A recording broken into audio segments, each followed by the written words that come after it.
How to automate lead nurturing process effectively. In this video, I'll be showing you the complete 6 steps that you need to follow to make sure that you are performing your lead nurturing process in a much better way. Hi, this is Saravanan and I'm the founder and CEO at Solid Performers CRM. Let's get started with the steps so that you can make your lead nurturing process more effective when compared with any other old techniques that you are following. First and foremost thing is you need to choose the right CRM.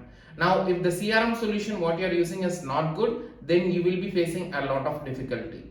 Now, this CRM, whatever you are going to use, should have the capability to send delayed mails in an exact way, however you want to set it up. It should also have an option to add hyperlinks and images or text along with the content in the mail.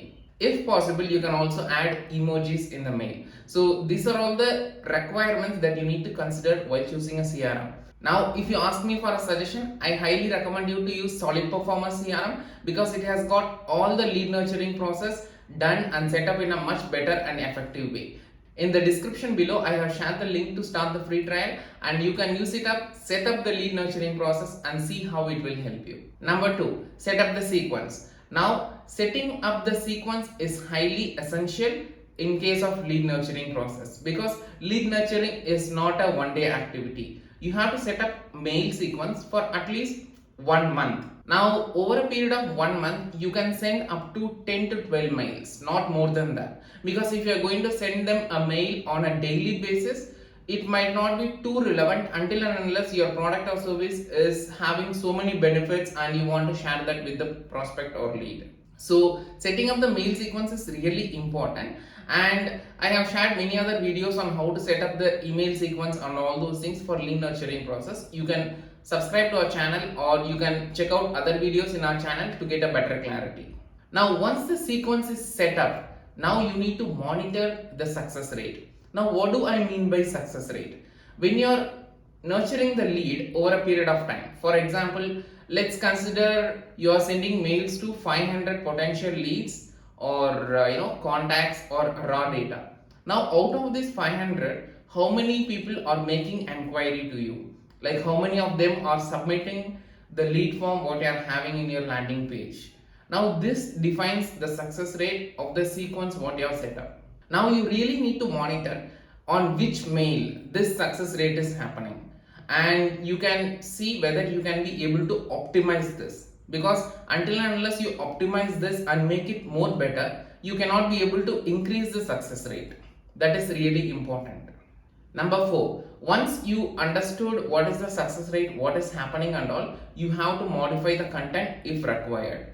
Understand this, setting up lead nurturing process is not a one-time activity. Many a times you will think that this is a one-time activity and you can forget it forever. But it is not the case. You have to monitor the success rate, and if the success rate is really not that good as per the expectation, you need to modify the content. You need to understand where you made a mistake, how you can make it much better. That is what is really important.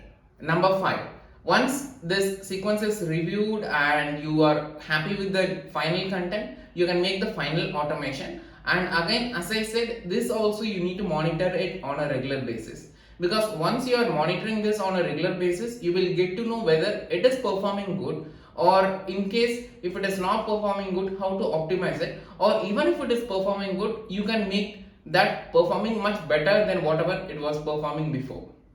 Now, the last and the important step is set up new sequence. So what do I mean by that? For example, you are already having one set of lead sequence. Maybe you can have category A. Now you can create category B and set up a different kind of lead sequence and try it out. Now, what will happen is you will get to know, you can be able to easily do A/B testing on which is doing better, whether sequence A is doing better or sequence B is doing better. Now, if sequence B is doing much better, then you can analyze and you can make that new sequence as a final sequence. So always you need to perform this on a regular basis so that it will really help you in performing much better than before. That is what is really important, and that will help you in automating your lead nurturing process in a much effective way. Now, one of the most important thing many people forget is the landing page. You have to make sure that your landing page is really good and it should attract the leads in such a way that whatever contents you are speaking in the mail when they are visiting your landing page, it should match the requirement whatever was told. Because many a times what people will do is they will not think about the landing page. They will be setting up the lead sequence and they will be redirecting all the visitors to the home page. That is not the right idea. You have to have a separate landing page so that your visitor will land in the exact place where you want them to land, and they will see whatever exactly that you want them to see. That is what is really important. I hope this video helps you in making your lead nurturing process much effective. See you in the next video. Bye.